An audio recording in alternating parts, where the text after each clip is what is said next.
Still, we were both grounded while the Internal Affairs Division finished their investigation, and I was really bored. Since I had some free time, I decided to stop by my house on the way. Helen had made a great brisket for dinner the night before, and I thought I could turn the leftovers into a sandwich for lunch. It was only a couple of blocks out of my route, and I figured no one at the precinct would mind if I took a little longer. As I drove slowly down my street, I stopped in front of Mrs. Ferguson's house to admire her beautiful flower garden. She worked hard on it for most of the year, and it always looked amazing. Just as I was about to drive the last little bit to my own house, I noticed a man coming out of my front door. It was Mark Malchek, a guy from around the corner who worked from home. What was he doing at my house at 11:30 in the morning? I watched as he walked around the corner and disappeared from view, and then I pulled up in front of my house and went inside. The house was quiet, but I thought I heard the shower running upstairs. As I climbed the stairs and entered my bedroom, I was hit with a strong surprise. The bed looked a mess, with pillows and sheets everywhere, and there was a big wet spot in the middle. The room had a strange smell, and it became clear what Mark had been doing in my home. The shower was on in the bathroom, and I could hear Helen singing softly to herself, which she often did when she was happy. I felt anger rising inside me, mixed with complete shock. How could my wife be with someone else, a neighbor no less, without me knowing? Helen and I had been married for 24 years, and I thought we were quite happy. We met when I was still in the police academy. She was helping with catering at my cousin's wedding, and I thought she was the prettiest girl I had ever seen. After getting her number, we dated for about a year before getting married. In many ways, our marriage was wonderful. I worked for the police department while Helen continued in the catering business, doing freelance work for a friend from high school. This flexible schedule allowed her to be a great mom to our two daughters, Linda and Veronica. Linda had just finished college and was working in Chicago, while Veronica was a junior in college. Helen was a wonderful mother to our terrific kids. We were deeply committed to each other, sharing the same values and a love for family. We enjoyed spending time together. Whenever we met other couples who seemed bored, we would exchange proud smiles. After 2 decades together, we still found joy in each other's company and could talk for hours. I often felt blessed, but there was one issue.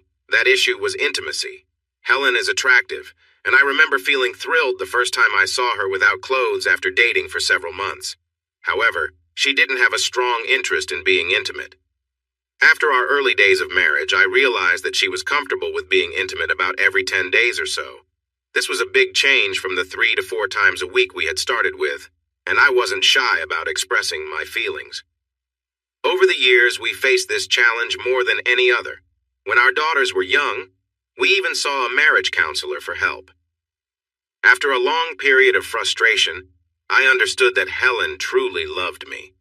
Her lower interest in intimacy wasn't directed at me, she just didn't have a high desire for it.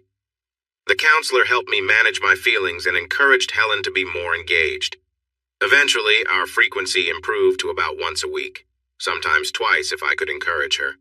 I hoped that as our girls went off to college and we had more free time, things might improve, but that didn't happen. What made it harder was that when we were intimate, it often felt rushed. I wanted to take my time, to show affection, and to appreciate her. However, she would often close herself off, saying, "Not tonight, honey, can we just keep it simple?" So with a sigh, I would prepare, and we would move forward with it. It wasn't that I disliked being close, but it felt like a long time between moments of connection where we savored each other. Many times we were intimate without me getting a chance to explore or touch her in ways that felt meaningful, and some aspects like oral intimacy were rare. Although I was willing to show my affection this way, it usually didn't happen. In 25 years, it only occurred a few times and for a short duration. You might wonder why I don't just walk away if I feel this way. The truth is, Helen loves me, and I love her. She shows me every day, in countless small ways, how much I mean to her and how much she cares. We both look forward to growing old together. However, she is not interested in intimacy. Over the years, I've learned to cope with this. So when I walked down the stairs and stepped out the front door, I was shocked and angry. I knew Helen loved me, and I completely trusted her loyalty. She just wasn't interested enough in intimacy to be unfaithful. So why was I feeling this way?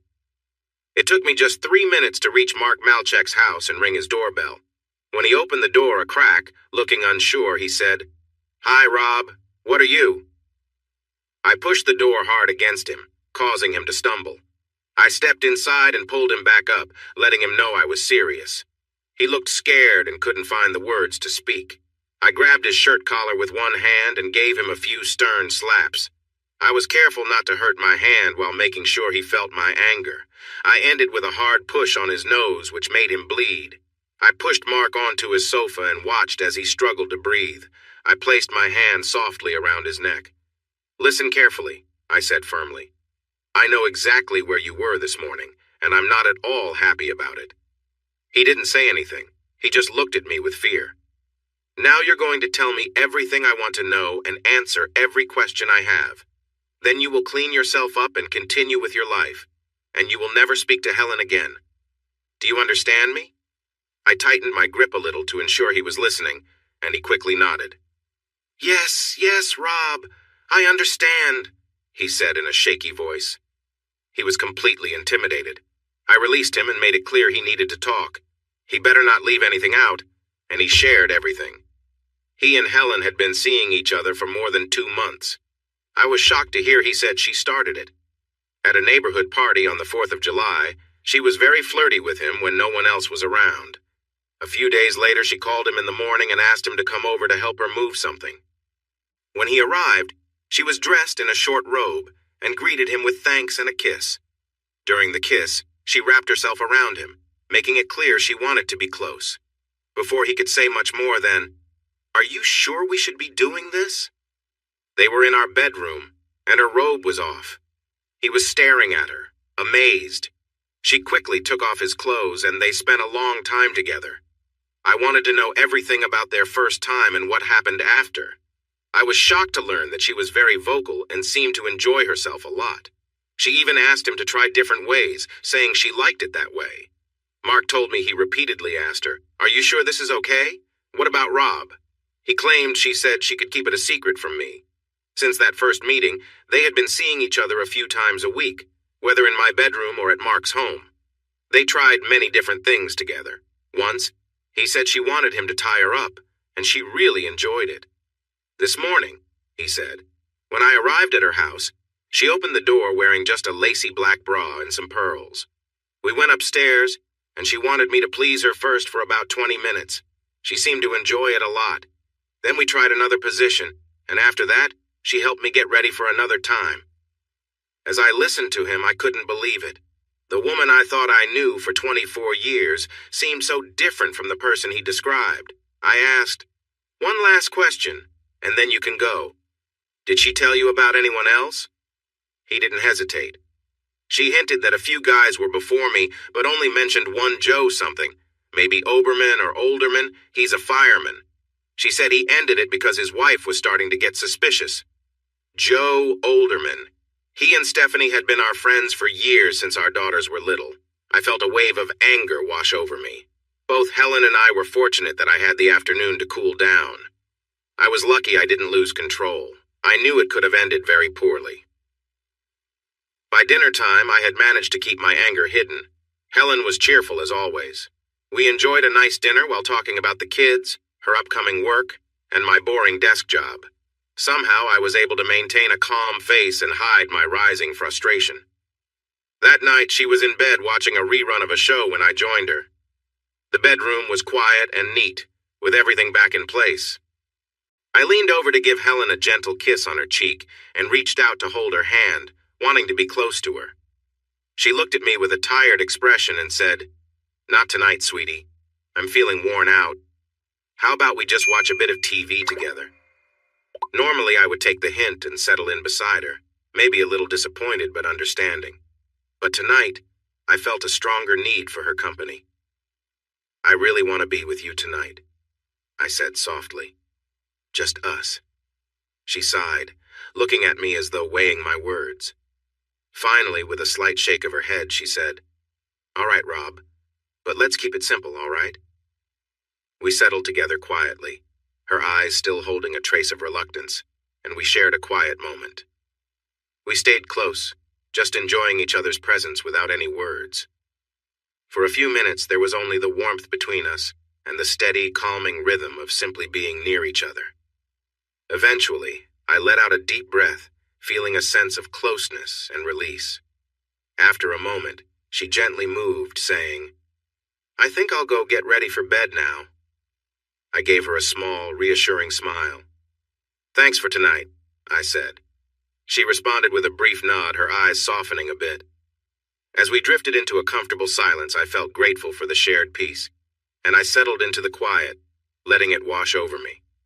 There was a lot left unsaid between us, but for now, the silence was enough. I'd never seen Helen look so distressed in all the years we'd been together. Without saying anything, I moved closer to her, letting the silence hang between us. She looked at me, frozen, her face showing a mix of fear and sadness. After a long pause, she took a deep breath, her gaze dropping to the floor. We were both quiet, lost in a tense moment that felt heavy with words unspoken. Eventually, she turned away slightly, her face tight with worry. I felt a pang of frustration and hurt as I watched her. This wasn't how things used to be. I knew the distance between us had grown over time, but standing there, I couldn't ignore it any longer. Trying to gather myself, I gently touched her shoulder, hoping she'd look at me. She turned slowly, her eyes filled with a quiet sorrow. We shared a moment of uncomfortable silence, each of us caught in our own thoughts. Finally, I broke the silence. "Helen," I said, my voice quieter than I expected. "I stopped by the house today around lunchtime. I saw someone leaving Mark Malchek." Her face shifted, and I saw a flicker of shock in her eyes. She opened her mouth as if to speak, but no words came out. After a moment, she looked down, her face pale, clearly struggling with what to say. We stood there, the weight of the moment pressing down on both of us. Neither of us spoke, but the silence said more than any words could. Then I went upstairs and heard you in the shower. I saw the bedroom, so please don't try to tell me I misunderstood the situation, okay? She looked down and I could tell she was embarrassed. She nodded without saying anything. "I don't know if our marriage can survive this." Her eyes widened in shock. "But if there's a chance, it starts with you telling me everything. I need the whole truth, do you understand?" Helen nodded again and began to cry. "I'm so sorry, Rob. I can't believe I did something so terrible." She stopped for a moment as her tears took over. "I just want you to give me another chance. I will tell you everything, but please promise you won't hate me." "All right then. Tell me everything about you and that guy. What happened, where, when, how long, how often, and why?" She cried a little longer, then wiped her face. "I never really noticed him until the July 4th picnic. After that, he seemed to be around a lot, getting me drinks or snacks. A couple of times when you weren't with me, he was a bit too friendly, making comments and touching my back. But I forgot about it until last week. He called and asked if he could come over for help with a recipe. He was making a special dinner for his new girlfriend. So he came over and we worked through the recipe. I explained some things to him and he was thankful. We had a coffee and then I started to feel strange. Before I knew it, he took me upstairs, removed my clothes, and did something very wrong." She paused, fresh tears falling. I was confused and couldn't understand why this was happening, or why he didn't stop when I said no. He did it a couple of times, and even forced me to do things I didn't want to. When he was finished and getting dressed, he told me he had put something in the coffee. He showed me pictures he took of us together, Rob. Pictures of us. When this happened, he said I had to keep seeing him or he would make sure you and your friends at the precinct got copies of those pictures. Rob, I felt trapped. I listened without showing my feelings. I almost believed she was making up stories, but I wanted to hear everything. She had no idea that I had already talked to Mark. He called last week and said he was coming over today at 10:30 a.m. and that I better be ready for him. I was scared about the pictures, so I let him come over again. I sighed. "Helen, why didn't you tell me after the first time? Don't you know we could have checked for drugs and made sure he was stopped?" She looked down. "I see that now. I guess I wasn't thinking clearly. I was really scared about what you might do, to me and to him. Oh, Rob, I was so frightened, and so confused." She started to cry again. "I'm so sorry, baby." What a story, I thought. It seemed unlikely, yet not impossible if anyone could think that Mark Malchek would be foolish enough to harm a policeman's wife. But the tale he told me when I confronted him made more sense, even if it went against everything I thought I knew about my wife. Then there was the most troubling sign, the sound of Helen happily singing in the shower, just minutes after Malchek allegedly upset her again. I thought more, looking out the window, listening as Helen sniffled and wiped her eyes. "You've made a big mistake, Helen. After 25 years together, I would have thought you'd trust me." She looked at me softly and repeated, "I'm so sorry, Rob. I need time to think about what to do, and it might take a few days. In the meantime, don't speak to Mark again or mention this to anyone, all right?" "All right," she agreed, suddenly more hopeful. "Please, Rob, don't do anything that could cause you trouble." I leaned in, focusing on her face. "Helen, please tell me the truth. Is this the only time in our marriage you've been with someone else?" She tried to meet my gaze, but her eyes quickly flickered away before returning. I had questioned many people in my life, and I could tell what that meant. "There's been no one, honey. No one but you. Until Mark." She started to cry again and didn't finish her thought. The clear lie made me angry all over again. I stood up and began to pace the bedroom. "In case you haven't noticed, my dear wife, I'm not very happy with you right now. You're sleeping in the guest room tonight, so please take your things and go." "Rob, Did you not hear what I said?" I replied more firmly. "I'm done talking for tonight. Now please leave the room." "But baby, Go!" With a small gasp, she grabbed her robe and left the bedroom. I settled into bed to watch a football game for a while before going to sleep. I was surprised that I actually slept well, even though I didn't have Helen beside me. I guess it helped to clear my mind.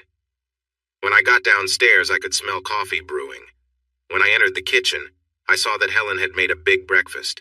There were pancakes, sausages, scrambled eggs, even fresh orange juice. Helen was at the counter pouring my coffee. She looked tired and anxious. "Good morning, sweetie," she said softly, handing me the cup. "Hello, Helen," I replied flatly. "This looks like a nice breakfast." We ate together, talking about safe topics, and I noticed Helen gradually relaxed a bit. When I finished my meal, I pushed my chair back and stood up, a plan forming in my mind. There was only one way to get to the truth, so I told Helen I needed some time alone. After a quick stop in my workshop, I drove straight to Joe Olderman's house. As I pulled up, he was heading to his front door with a stack of mail. I asked him to join me for a short drive, saying I wanted his opinion on a car I was thinking of buying. He agreed, and we headed toward the car dealerships on Forbes Avenue. But instead of stopping there, I turned off onto a quiet road, parking in a secluded lot near a soccer field. Joe had been looking out the window, but now he turned to me with confusion. "Rob, what's going on? Why are we here?" Without a word, I fixed him with a hard look. "Joe, we've been friends for over 15 years. But that didn't stop you from betraying me, did it?" His face went pale as he leaned back wide-eyed. "Rob, I don't know what you're talking about." "Stop lying," I said coldly. "I talked to Helen. I know everything." He froze, realizing denial was pointless. His voice wavered as he spoke. "Rob, please, I didn't mean for it to happen. Helen came on to me. I tried to tell her no, but she kept insisting." I watched him as he tried to defend himself, visibly shaken and desperate. "Explain everything," I said quietly, "and don't leave anything out." Nervously, he began to tell the story. According to him, about a year earlier, Helen had become much more forward, turning their light-hearted friendly banter into something more. At first, he'd resisted, but eventually he gave in after her repeated advances. "Rob," he added, "I'm telling you this because you asked, but please understand I didn't want to hurt you." I listened silently as he finished, the weight of his words settling between us. She usually wanted to do things a certain way, and a few times, she had me tie her to the bed. And she was always so lively, well, you probably know. The way she talks a lot, saying things like be rougher and all that. He was still looking nervously around. "How long did this go on?" I asked firmly. "About 8 months. We met once or twice a week. I was always afraid you might find out. Then Stephanie started to act really strange, like she thought I was being unfaithful. I finally told Helen we had to stop. That was last June. How did she feel about it? She was upset, but she agreed because she didn't want Stephanie to know. She even joked, "I guess I'll have to find someone else, Joe." Did you ever ask her why she was unfaithful? Yeah, a few times. Even at the beginning I asked, "Why do you want to do this?" What did she say? Nothing that made much sense. She said she loved you and that you were great, but she needed something more, that this was more exciting. I have to admit, it was the best I ever had. Do you think you were her first? No, she mentioned a couple of other guys. I didn't know them well.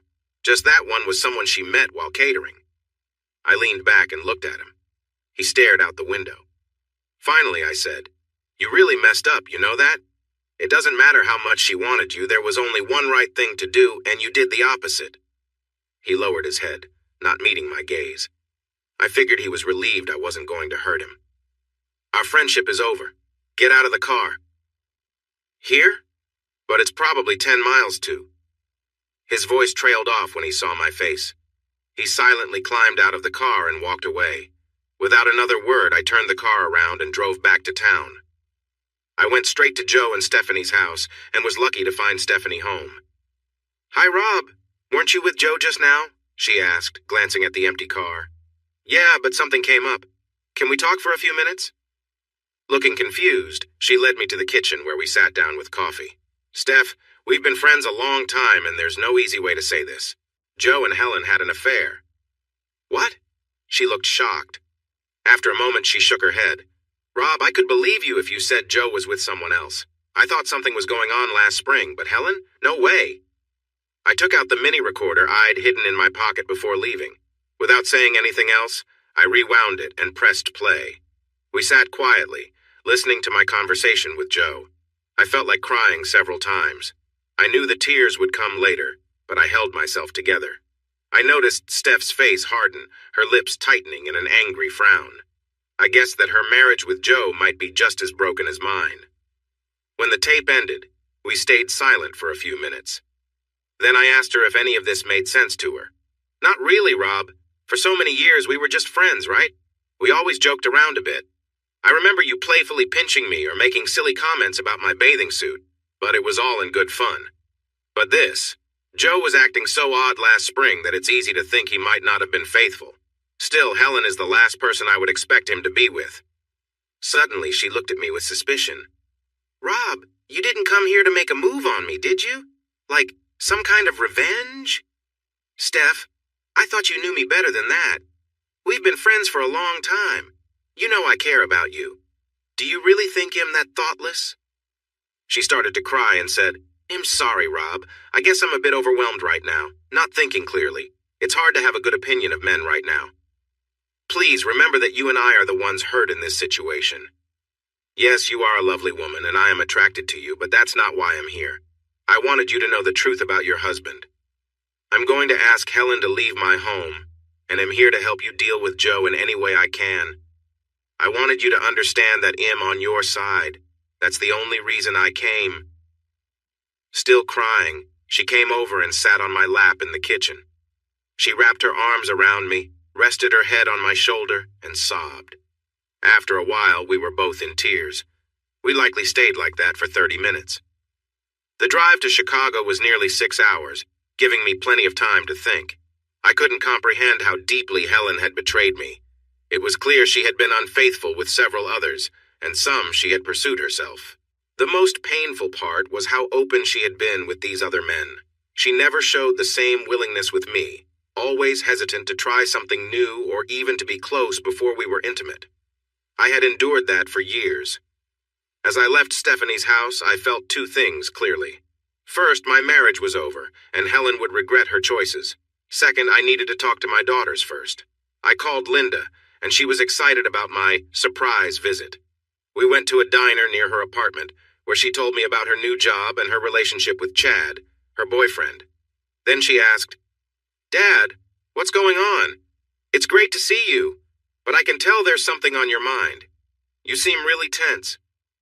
I leaned in and said softly, "Honey, I need to tell you something important. Your mom and I are separating. I found out she has been seeing other people for a while now." The next few hours were tough. At first, Linda couldn't believe me. I tried to reassure her without sharing too many painful details about what I knew. Once we were back at her apartment and she started to understand the truth, she cried. It was heart-wrenching to see her struggle with the loss of the family she thought she had. We shared that moment of sadness together, and I felt my own tears. I stayed on Linda's couch that night, and in the morning, I asked her for a favor. Please don't talk to your mom for a few days, or until she reaches out. I need to see Veronica today, then he'll go home and start the divorce process. After that, your relationship with your mom is up to you. She loves you very much and has always been a good mother. What happened between us is about me, not you, sweetheart. I arrived in Kenyon that Sunday night, and my meeting with Veronica felt much like the one with Linda. It was painful and filled with tears, with questions that lingered without answers. I left early Monday morning. I had turned off my cell phone while I was away. When I switched it on, I saw I had 11 messages from Helen, mixing apologies with worry. I deleted them without listening and drove on, thinking about how to end our marriage. It broke my heart. A marriage I had given my all to, one I had hoped to enjoy for the rest of my life, now gone. Destroyed. All for reasons I could hardly understand. I made a call to a lawyer I knew, someone who could help me start the divorce process. As soon as I got into town, I went straight to his office. I spent about an hour explaining things, shared the evidence I had, and set the paperwork in motion. Since both our daughters were grown and out of the house, there wouldn't be any issues with custody or support. I wanted to keep the house, and if Helen tried to fight me on it, I was ready to stand my ground.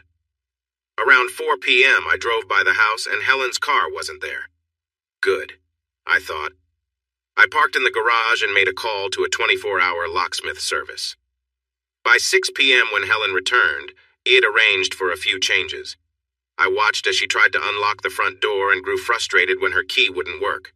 I opened the door and stood there quietly, observing her expression change from frustration to a forced, nervous smile. "Rob, thank goodness, where have you been? I've been so worried," she said. Her questions poured out, but I kept silent and simply gestured for her to come inside. "Sit down in the living room," I said in an even tone. She tried to hug me, but I stepped back and headed to the living room myself. Puzzled, she followed me and took a seat. "Rob, what's going on?" she asked, her voice shaky, her face showing concern. I stood across from her, letting the silence fill the room before finally speaking. "Helen, I would never hurt you physically, and I want you to know that," I began slowly. "You are someone I cared for deeply." She gasped. "Rob, what are you saying? I don't—" "Be quiet," I said firmly, interrupting her. "I want you to listen." Her face went pale, and I could see her hands shaking slightly in her lap. "We're going to have this conversation calmly," I continued. "And then you're going to leave. I don't care where you go. This marriage is over." She gasped, her mouth opening as if to speak, but a look from me stopped her. "You've been unfaithful with Mark, with Joe, and possibly others. I don't know how many, and I don't care." She sat there, stunned as I spoke. "For months, maybe even years, you've been giving to others what you wouldn't give to me, your husband." Helen looked down and the room fell silent. I let my words linger before quietly saying, "This is where it ends, Helen." I stood across from Helen, my voice calm but firm, unable to hide the frustration and sadness in my words. "You were willing to share parts of yourself with others, things you never shared with me, the one who's been by your side for over 25 years. Helen sat there, silent and tearful, her face frozen in shock. I wondered if she was regretting her choices or realizing the weight of what she'd done. "The hardest part to accept," I continued, "is that I know you love me. I thought we both looked forward to growing old together, but that future is gone now." I pointed to a few packed suitcases in the corner. "In a few minutes, you'll take those and leave. You won't be coming back." She gasped, finally breaking her silence. "No, Rob, please, I cut her off, my voice unwavering. "This is happening, Helen. I'm asking you to leave. But before you go, there are a couple of things I need to take care of." I walked closer until I stood directly in front of her. She looked up at me, her eyes full of fear and sadness. I slipped off my wedding ring and dropped it in her lap. Then, I gently took her left hand and removed her wedding band, placing it beside mine. I kept the engagement ring, the one that had belonged to my grandmother. This ring stays with me. The wedding bands? Do whatever you want with them. They once stood for love and loyalty, but we know what they mean now. I picked up a glass vase from the table, a beautiful keepsake from our 5th anniversary, full of bright blue and green highlights. Remember this? We bought it in Venice, a symbol of how much we meant to each other. With a deep breath, I let go of it, watching as it shattered on the floor. Helen cried out, but I didn't look back. That symbol means nothing anymore, I said, my tone flat. I turned to the coffee table, where our photo albums lay, the one from our wedding and another from our years together as a family. I picked them up and tossed them into the fireplace. All our memories, everything we thought we'd share forever, I said softly, watching the flames consume the photos. I don't need these anymore, right, Helen? I bent down and poured lighter fluid on the albums, then lit a match and set them on fire. Helen suddenly rushed to the fireplace, shouting, "No!" I quickly wrapped my arms around her waist and pulled her back to the couch, where she fell into tears. We both watched as the flames destroyed the albums. I lightly touched the pocket where I had kept the pictures of our daughters that I had saved from the family book. Those memories were still very important to me. In just a few minutes, both albums turned to ash. Helen continued to cry, her face turned away from me. "All right, Helen, that's enough," I said firmly, clapping my hands. "The show is over, and you need to go." When she didn't move, I grabbed her arm and helped her to her feet, guiding her toward the front door. "Wait, Rob, wait," she said, trying to pull away. "You can't just throw me out of here." "Actually, I can, Helen, and I will." Her face showed her sadness and fear. "Without letting me explain? Without hearing my side of things?" I stepped back and looked at her for a long moment. "Helen, do you really think there's anything you can say that will make this hurt less? Anything that will change how I feel about your betrayal and the pain you've caused me? Anything at all that can make this better? But I haven't even told you why Do you think I care why?" I raised my voice. "Will knowing your reasons make things okay? Oh, now everything's fine because I understand. Are you serious?" She just stared at me, looking tired and scared without saying a word. After a moment, she said, "But what about the girls?" "I visited Linda and Ronnie over the weekend. They both know about what happened and that I'm going to divorce you." "Oh, no!" she exclaimed, collapsing to the floor in tears. I observed her for a few minutes. My dear wife, the mother of my children, my partner for 25 years. Then I left her there and went to load her suitcases into the trunk of her car. When I returned, she was sitting on the floor, staring blankly into space. Without saying anything, I helped her to her feet and led her outside to the car. The car key lay on top, and I left her by the driver's door. I thought about what to say, but nothing felt right. "Goodbye, Helen," seemed too simple, and I couldn't find the right words for the situation. So I just left her there. I went back inside and locked the door behind me. I stood in the front hall, not moving, not really thinking. I was just waiting to hear her car drive away. I couldn't help but chuckle when I thought about it. Life without Helen was very different from life with her. I felt sad and alone instead of being happy and satisfied. I mostly cooked for myself, and my meals were not great, unlike the wonderful dishes Helen used to make. I also had more freedom in my choices, but it didn't fill the emptiness I felt inside. The reason I mentioned my freedom might need some explanation. Matilda Jacobson worked in the same precinct as I did. She was 38 and divorced, and she often showed interest in me. I enjoyed flirting back with her, even if it didn't mean much. Matilda was tall with light blonde hair, which was definitely dyed. She liked to wear short skirts and tight tops. While she wasn't exactly pretty, she had a nice figure. Many of the guys at work were attracted to her, but for some reason, I was the one she talked to the most. When other officers asked her out, she would tell them, "Sorry, you're great, but I don't date cops." The day after I ended things with Helen, my partner Jim noticed I was down and asked what was wrong. We had been working together for nearly 10 years, so I felt comfortable sharing my story, at least the basics. I left out the details of what had happened with Helen. I knew the news would spread quickly, and sure enough, by the end of the week, my colleagues were offering their sympathies, saying things like, "Sorry about your situation. and inviting me out for drinks after work. What I didn't expect was the doorbell to ring on a Sunday afternoon 2 weeks later, revealing Matilda on the porch. She had brought a casserole and was wearing casual white shorts and a snug pink top. She looked very determined. "I thought you might need something," she said cheerfully, without explaining what she meant.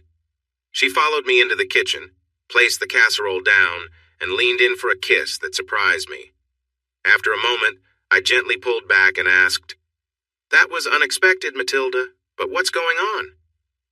"Do you really need to ask?" she replied, smiling and looking comfortable. I sat down at the table and chuckled. "Okay, I get it, but I'm a bit confused. I thought you didn't date cops." "I don't date most of them," she said. "But I'm interested in you, Rob. All that flirting over the years meant something. You have been a happily married man, and I don't want to interfere in anyone's marriage. Now that Helen is gone and your marriage is over, it seems like a good time to get to know each other better," she said with a playful smile. Her outfit, her kiss, and her words had a big effect on me.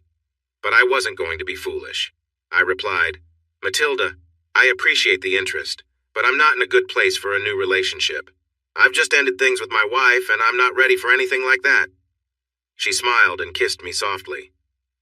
"I understand, Rob. This isn't about a serious relationship. This is about having some fun with someone who has liked you for a long time. Are you going to just send me away?" We spent nearly 3 hours together. We shared some intimate moments, and even though I struggled at times, it was enjoyable, and I found myself forgetting about Helen. Matilda was free and energetic in a way I had always hoped for. She was enthusiastic and wanted to be close. We shared a connection that felt exciting and new. Afterward, we both enjoyed a shower, and then we headed to the kitchen to eat Matilda's casserole. It was decent, but not as good as the meals Helen used to make. After eating, she kissed me and mentioned that she needed to go home to take care of her cats. "Matilda," I said, hugging her, "that was amazing. You are truly wonderful." I meant it in the moment, hoping to say something nice. She grinned and replied, "That was everything I hoped for, Rob. I would love to do it again sometime." Then she noticed my uncertain expression. "Don't worry," she said kindly. "I'm not making any promises and am not asking for any. I know you just broke up with Helen and you probably feel really lost right now. So I'm just suggesting that the next time you feel like having some fun, you give me a call, okay?" With that, she gave me one last playful kiss, smiled at me, and left. Since then, I've been seeing Matilda regularly, at least a couple of times a week. It's been over a year now, and I still enjoy it. Knowing that I can share a special connection whenever I want, and that she genuinely wants to be with me, it's great. She is open to trying different things, but she especially enjoys being on top. I like it too. She is fun and energetic, and she's always ready for more whenever I am. You might think that's all a guy needs to be happy, but anyone who has been happily married will know it's not quite that simple. Matilda was wonderful in some ways, but our conversations were limited. She didn't have the depth or humor that Helen did. When we went to see a movie, she didn't have the interesting thoughts to share that Helen always did, so our talks often felt dull. Plus, we didn't have years of shared memories, like raising kids or family trips. Most importantly, we weren't in love. Occasionally, I would mention that I didn't think we were meant to be together forever. She would always reassure me. "Listen, Rob, I enjoy our time together, but you're not my perfect match either. You're someone I like who treats me well. I'm having fun, and I think you are too. After being single for 12 years, I'm just not looking for anything more serious right now. So that was the enjoyable part of my life, hanging out with Matilda. Plus, I didn't have to pursue women or go out to find someone. The connection was right there for me, just a quick call away. The rest of my life was much less satisfying. I can't fully express how much I missed my life with Helen, before I realized how unfaithful she had been. I missed her cooking and her company. Just being around her, sharing smiles and inside jokes that come from being together for 25 years. That doesn't mean I wanted her back. Even after some time had passed, I felt a mix of anger and confusion. I kept wondering how a happily married woman could betray me. Was it something about me? I never quite understood it all. Linda and Ronnie were wonderful. They were clearly upset, and I knew they were angry with their mother, but they still managed to be caring daughters to both of us. In fact, Ronnie was the one who helped save Helen's life. though I learned about that later. This happened on the Saturday after I asked Helen to leave. On Thursday, my lawyer served her with divorce papers saying she had been unfaithful. I didn't want to deal with any complicated issues. That Saturday night, Helen took a lot of sleeping pills. Then she panicked and called Ronnie for help. Ronnie quickly called for emergency services. They took Helen to the hospital, where doctors provided care, and she recovered after a scary day or so in the intensive care unit, with the girls resting in chairs beside her. A couple of weeks after Helen left the hospital, my daughters visited me for the weekend. On Sunday, before they left, they wanted to talk, which they had obviously planned. "Dad, Ronnie and I have a huge favor to ask," Linda began. "As long as it doesn't have to do with your mom, he'll do anything for you," I replied. They exchanged looks. "Well, Dad, it actually does involve Mom. She, tried to harm herself a while ago." "What?" I exclaimed. Linda explained everything. Then she said, "Here's the deal. Until you finalize the divorce, Mom is still on your health insurance. She has started seeing a therapist to help understand her actions. But if you divorce her, she loses her insurance and can't see the therapist. So, Dad, would you be willing to delay the divorce?" I sighed. Clearly, I was not going to win this one with both my daughters concerned for their mother's well-being. I could see their point. So my lawyer prepared a legal separation instead, allowing Helen to keep her health insurance and continue seeing her therapist. I didn't mind too much. It wasn't my money. It was from the insurance company. As much as I wasn't fond of her, I didn't want Helen to feel hopeless. The holidays were tough. How could they not be? Thanksgiving and Christmas only reminded me of how our family had fallen apart. For Thanksgiving, we decided to have dinner with Stephanie Olderman and her kids. She had recently ended things with Joe, who was now living in an apartment. Their daughter Ariel and son Peter were friends of Linda and Ronnie, so we formed a small group at the table in Stephanie's dining room. But it just wasn't the same. Stephanie and the kids didn't cook like Helen used to. We all felt the absence of someone important and understood why. We tried to appreciate what we had, and parts of the evening were enjoyable. But on the drive back home, Linda, Ronnie, and I were quiet and sad. Christmas turned out to be even harder for me. The girls felt they should be with Helen since she had missed Thanksgiving with them. So I went to my brother's house to celebrate with him and his family. I love my brother and his wife, and their kids are sweet, but they are younger than mine. Still, I kept thinking about how different the holiday could have been without the troubles with my wife. By New Year's Day, I started to feel a bit better. It had been over 3 months. I was still here. I had a connection with someone, I kept my job, and I had my wonderful daughters and friends. I knew I would be okay. My friend Jim and his wife Patty were supportive. They invited me to dinner at least once a month, made me laugh, and helped me not feel too down about things. I knew they were upset with Helen just as I was, but we rarely discussed her. I regularly had meals with Stephanie, and in April, we explored a more intimate relationship. Unlike me, she didn't have a steady partner, and she was feeling lonely and a bit insecure. We talked about it for a while, whether we really wanted to mix our friendship with something more. In the end, it felt right, so we spent a weekend together at her place, and then a couple of weeks later at mine. But honestly, it wasn't as great as I hoped. Stephanie was attractive, but the strange situation made it hard for us to fully relax and enjoy each other's company. It felt uncomfortable, almost like being too close to a family member. After the second weekend, Stephanie said, "I'm glad we tried this, Rob, thank you. It made me feel wanted and not like just an everyday housewife. But I don't think I want to do it again. I value our friendship and think we'll be better off without the extra part." I agreed, and we decided to go back to being friends, supporting each other as she worked through her divorce, and I tried to navigate being single. The next holiday season a year later without Helen felt easier. Linda and Ronnie balanced their time between her and me. The girls and I still thought about the past, but we had fun together, and it felt more like a family. I think I was finally accepting being single for now. I even started considering dating again.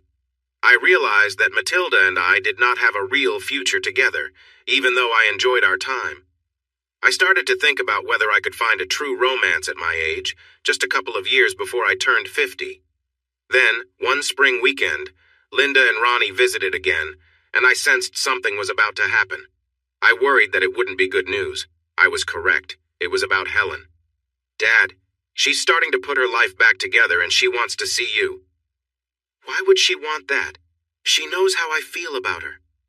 Ronnie sighed and sat next to me on the sofa, leaning slightly against me. It's about her therapy. It's going well, she says. Doctor.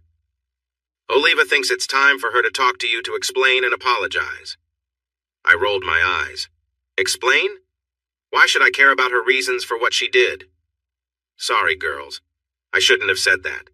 But why should I care about her explanations? She hurt our family, nothing more needs to be said. I don't want to hear her apologies. The girls patiently told me that this talk wasn't for me, it was for Helen.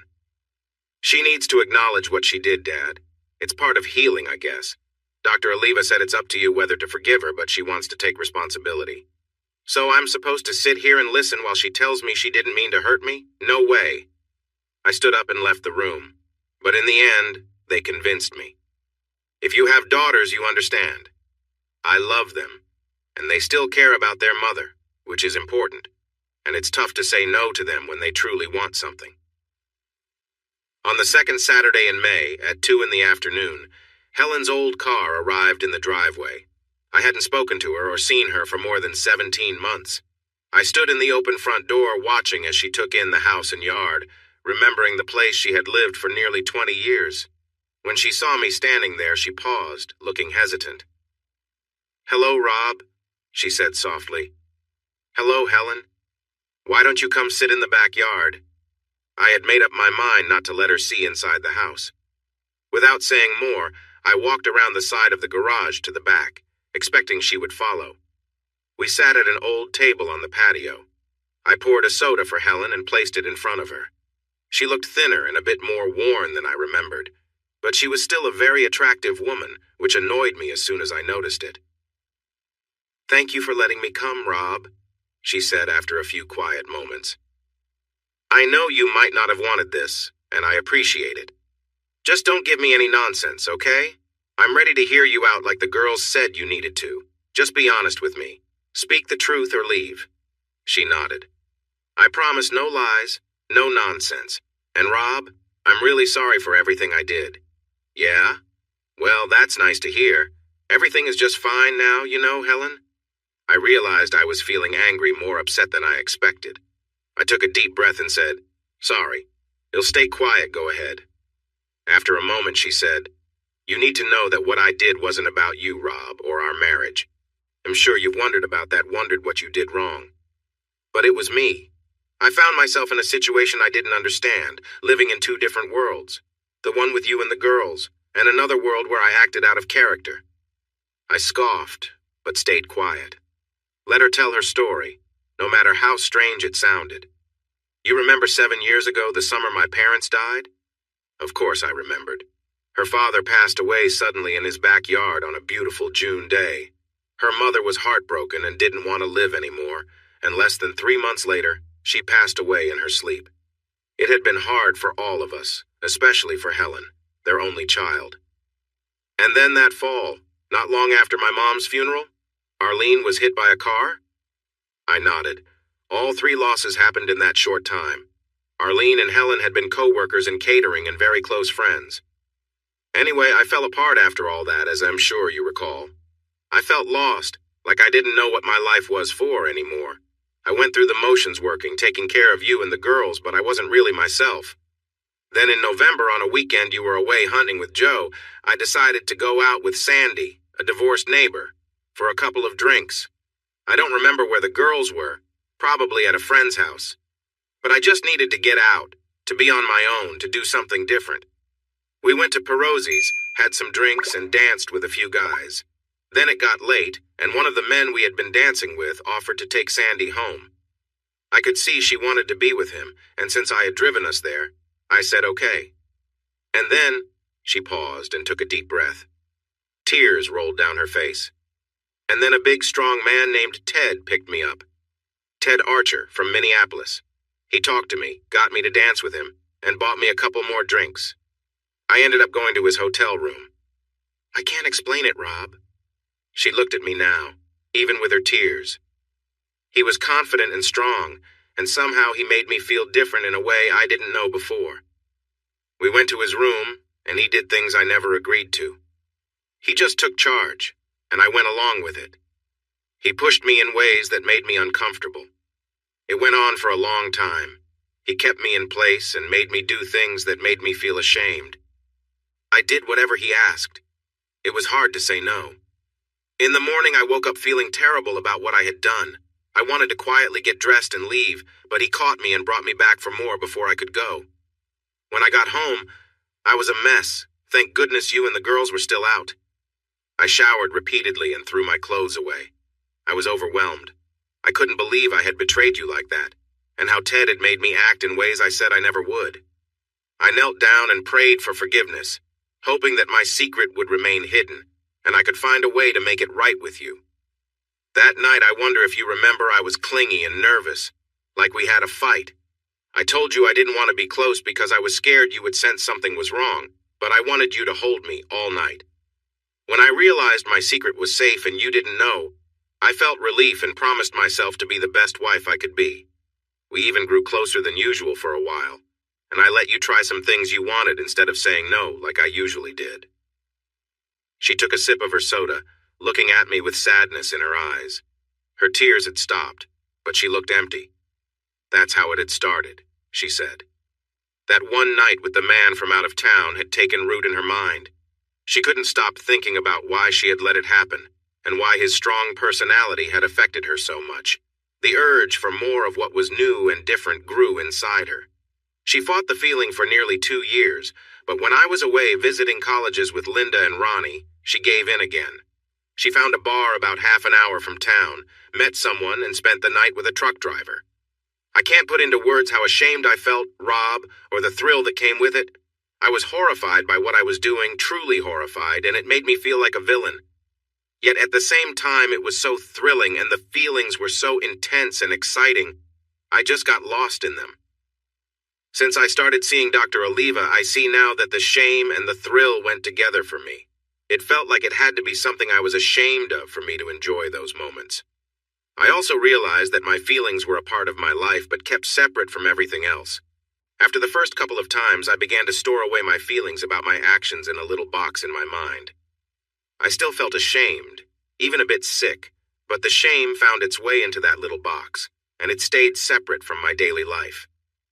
She looked at you. This must sound crazy to you, or maybe just like I'm trying to excuse what I did, but it's not like that. I know there's no good reason for my actions, Rob, but it truly did stay in a different part of my mind over time.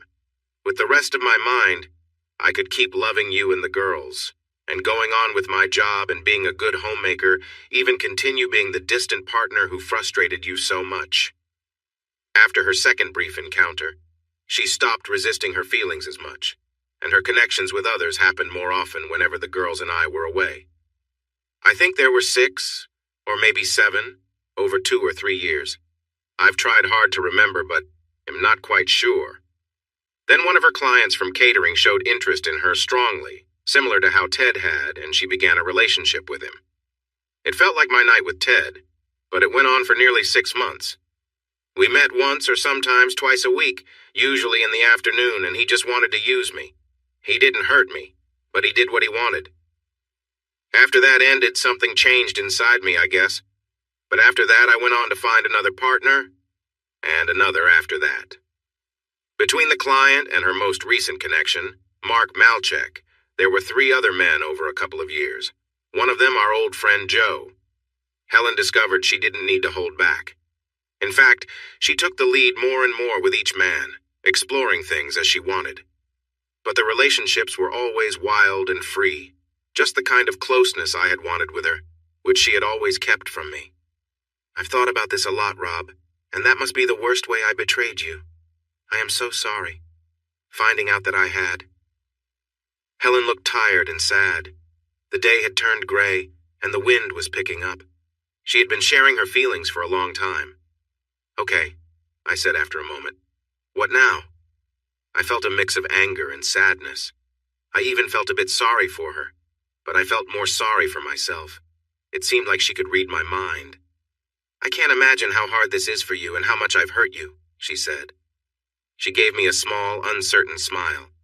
You're a good man, Many would have reacted much worse, not just ended things. She looked away into the backyard. Sometimes I wish you had been harsher, but I wouldn't want you in trouble for what I caused. Turning back to me, she continued, I know it's tough for you. I'm alone in my small apartment, missing the only person I loved. I feel empty and sad, and I know I brought this on myself. But you, Rob, I shattered our happy marriage into tiny pieces. It's not your fault. There's nothing you did wrong, and I can't fix it. I would do anything to make up for what I've done, but I know there's nothing that truly can. I'm really sorry. She was crying softly, and I wanted to tell her that she couldn't call me honey anymore. But I stayed quiet, knowing she realized that already. Helen cried for a little while, and I watched her. I wondered why I didn't have 100 questions for her, but nothing else came to mind. I definitely didn't want to hear more about her past actions.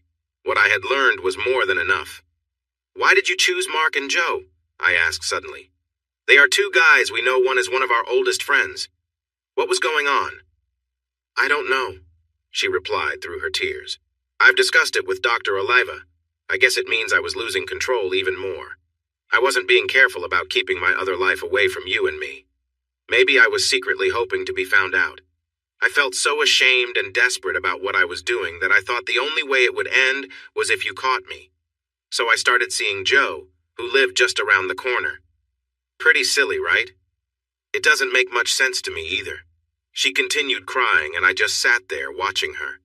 Finally, she calmed down and looked at me, managing a weak smile. Is there anything else you want to ask me, Rob? Or anything to say? You can still yell at me, tell me how awful I was and how upset you are about everything I've ruined. I stood up and began to pace on the patio. I don't see the point, Helen. Nothing I say or do can change things. You tossed a big problem into our marriage and it blew everything apart. That's it. And now it's been a year and a half. I'm not as angry as I was before, just sad, and maybe a bit bitter. I hope sharing your story helped you in your therapy, but honestly, it didn't do much for me. All that talk about living separate lives and keeping one boxed away, it sounds pretty complicated to me. She smiled faintly. I understand why you might feel that way. Dr. Oliva explained it to me. It's called schizoid sexuality. Can you believe it has a name? But if it sounds off to you, that's okay. I wasn't trying to make excuses for my actions, Rob. There are none. But I wanted to admit what I did to you, the person I loved the most, the one I hurt the most. Actually, I do have another question, I said. Why did you want to end it all? After I got the divorce papers, I fell apart. I started drinking, and you know I don't handle alcohol well. One Saturday night, I went to a bar hoping to meet someone. I wanted to spend time with someone. But the man I met was too rough, and I got scared. I tried to leave, but he got angry and threatened me. I screamed, which made him back off for a bit, and I ran out of the room. I got to my car and drove away, crying and terrified. When I got back to my apartment, I felt so ashamed of what I had done. It made me think about all those moments before. So, I swallowed some pills, thinking it would end the pain. But then I realized I couldn't do that to the girls. What I had done to you was one thing, but I couldn't take away their mother. I called my daughter Ronnie, and thankfully she contacted emergency services right away. They got Helen to the hospital in time, and she recovered. She told me she felt like a terrible person, lying there while everyone was so kind to her, despite her mistakes. Helen sat quietly, staring at the ground for a moment, then took a deep breath and stood up. Thanks for letting me come talk to you, Rob. It means a lot. She managed a small smile. I bet the girls talked you into it, didn't they? I nodded, smiling a little. I want to make things right however I can, though I know nothing can fully make up for what I've done. But please, if there's ever anything, just let me know. She gave me a last look and then turned toward her car. When I started to follow, she gently waved me off, saying, No, don't. I'd rather go on my own. I watched her as she walked around the garage and disappeared from sight. After she left, I felt a mix of emotions, anger, sadness, and an unease I couldn't quite shake. Talking with Helen had brought back all those painful memories from when I first discovered her affair, and all the hurt came rushing back.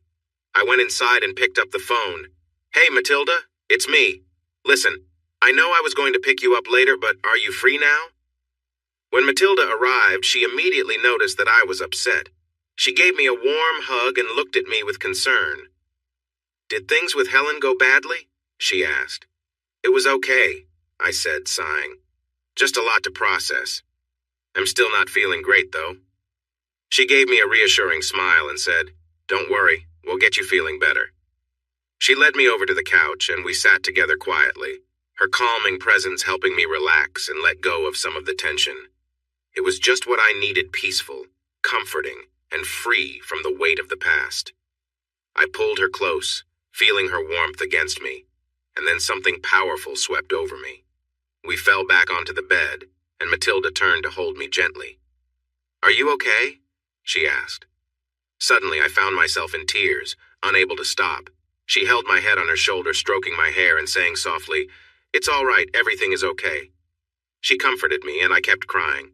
After a while, I felt calm again and sat up against the headboard, keeping Matilda close. "Wow," I said, looking at her. She smiled back at me. "I really don't know what just happened." "That's fine," she said. "How do you feel now? Think we could have another round and still finish the movie?" I smiled at her. "Give me a few moments, and it'll be good to go." "It's a deal," she replied. "This time, it'll make sure to keep you on your toes." On Tuesday, 3 days later, I found a box by the front door when I got home from work. There was a note in Helen's handwriting. I looked at it for a moment before picking it up and carrying it inside, placing it on the kitchen table. Inside the box was a homemade apple pie. The note read, "Dear Rob, thank you for listening to me the other day. Your kindness was more than I deserved. I know you've always enjoyed my apple pies, and I hope you like this one. Love, Helen." I prepared some dinner while reading the newspaper, occasionally glancing at the pie. For some reason, I hesitated to eat it. Finally, I decided that was silly. I went to the living room and turned on a game. Then I returned to the kitchen, cut a piece of pie, poured a glass of milk, and brought them back to the living room. The game was boring, and I turned it off after a couple of innings, but the pie was amazing. I ended up having 3 pieces. Helen's apple pie left me feeling more confused than I was on Saturday. I wanted to thank her, but I didn't want to talk to her. So I waited until early afternoon when she would be at work and called her apartment. It was the first time I had ever called there. I only had the number because Linda and Ronnie had given it to me. When the answering machine picked up, I said, "Helen? Hi, it's Rob. I just wanted to thank you for the pie. It was delicious. So, that's it. I guess thanks. Bye." It turned out to be fortunate that around this time I met someone I wanted to date. I thought it would be great, but it didn't turn out the way I expected. Her name was Leanne. I met her while working on a domestic violence case. Jim and I had to take a man out of his house. He was drunk and had harmed his wife. The neighbors called the police, and when they arrived, she was in the bathroom. When she finally came out, we saw the marks on her face. The man ended up spending the night in a cell, and the next day, a woman around 40 came to bail him out. Her name was Leanne, and she was his sister. She was tall, slim, had dark hair, and was divorced, as I learned later. She didn't have many kind words for her brother, saying, "But has family," with a sigh. I understood, and we talked while waiting for the bail to be processed. On a whim, I asked if I could buy her a cup of coffee. She looked surprised, but replied, "I don't have time today, but I'd like to have lunch sometime if that's okay." We planned to meet the next day at a diner just 2 blocks away. It turned out she worked in an office nearby. It felt promising. We had lunch and really connected. Leanne was charming, had a great sense of humor, and seemed to be interested in me. So I asked her to the movies that Saturday. However, when I told Matilda on Friday that I was busy that night and suggested we meet on Sunday instead, she got really upset. "You can't be serious," she exclaimed softly since we were in a quiet corner of the station. "I've been here for you for over a year and now you have a date?" I was confused. "But Matilda, you were the one who said—" She interrupted me. "I picked you up when you were down, helped you get back on track, and you said I brought you happiness." She continued for a bit, and I waited until she took a breath. Then I said, "Matilda, I'm sorry, but you said from the start that you didn't want anything serious, just a casual arrangement." "Calmer now," she asked. "Can't a girl change her mind? We've spent a lot of time together. Didn't you notice I care about you?" I had to tread carefully. "Honestly, Matilda, You're amazing, a great woman, but I thought we were just friends. I didn't see us as anything more. The idea of a real romance, let alone anything serious with Matilda, was hard for me to imagine, but I didn't say that. Even the kind way I put it didn't seem to help. I understand your point, she said, upset. So you're only interested in fun? Well, guess what you're not getting any more from me. I'm done being in your bed, and you can count on that. She turned away and walked off. That was tough to hear, but at least I knew where I stood. I would miss some parts, like the closeness, but I wouldn't miss her cooking or be sad about her company. So I went out with Leanne on Saturday, feeling ready to start fresh. After a few weeks, I realized lucky wasn't the right word for my situation. Leanne was quite reserved. She made it clear that we wouldn't be getting closer until we were engaged. Plus, she liked to take charge. Her idea of fun was telling me where to put the dishes in my kitchen, complaining about my car's age, and suggesting better restaurants than the one I had chosen for us.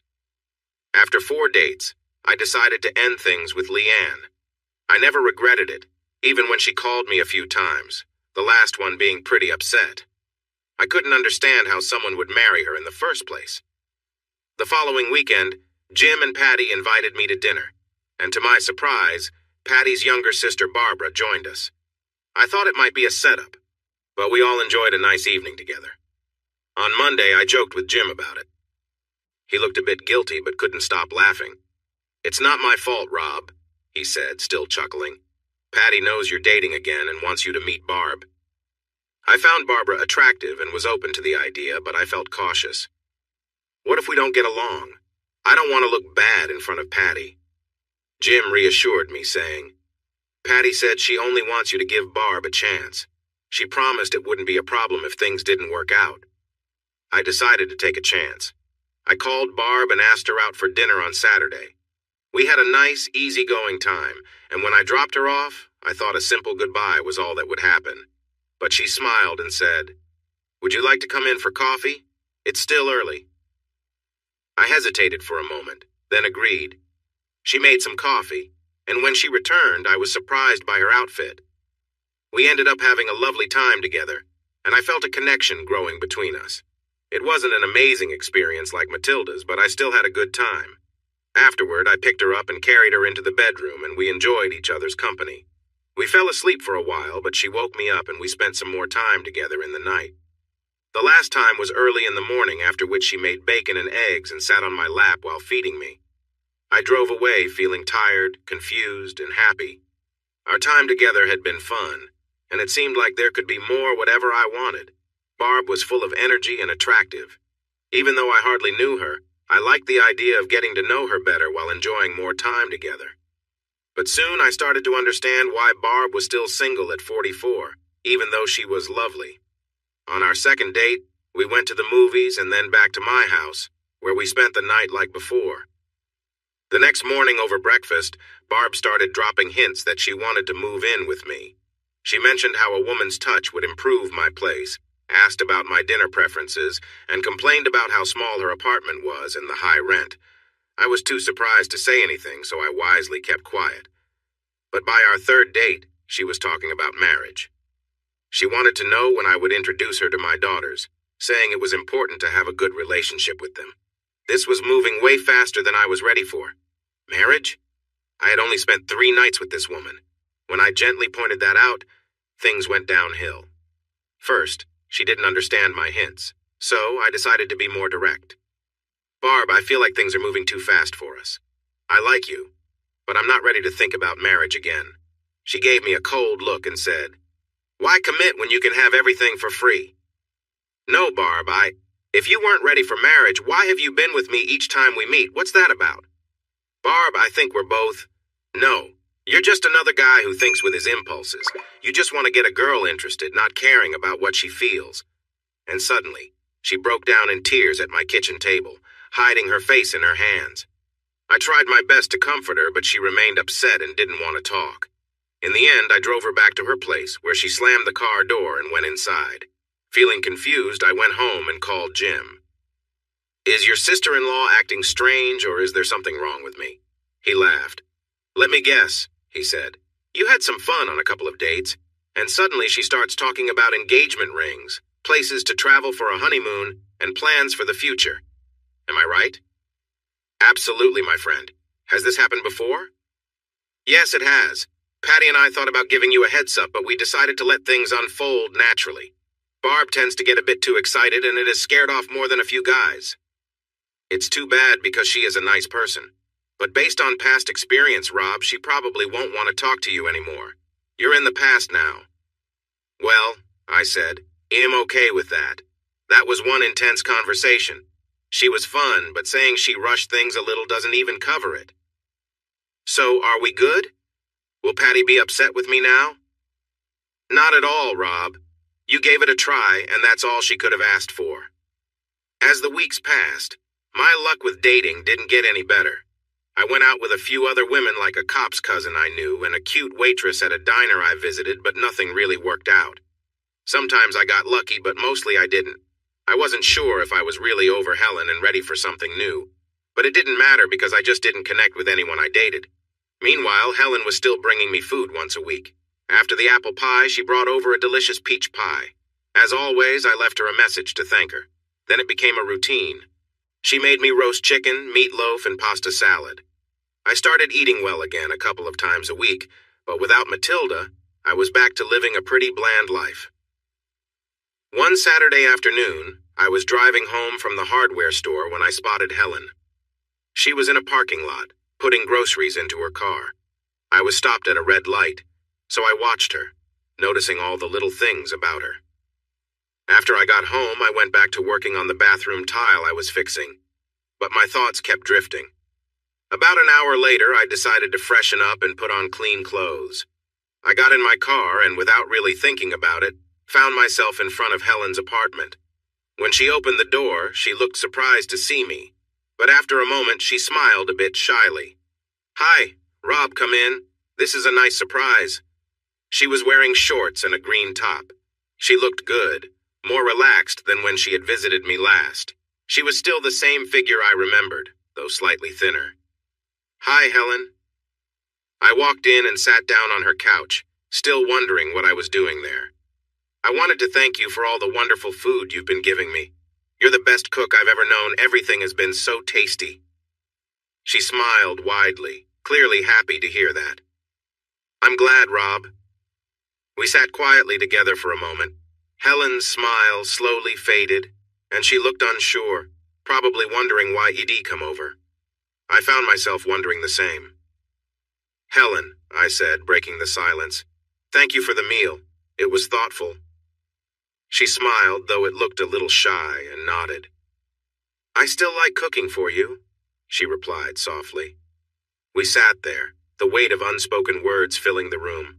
Helen's expression grew more uncertain, her eyes searching mine, but neither of us said anything more.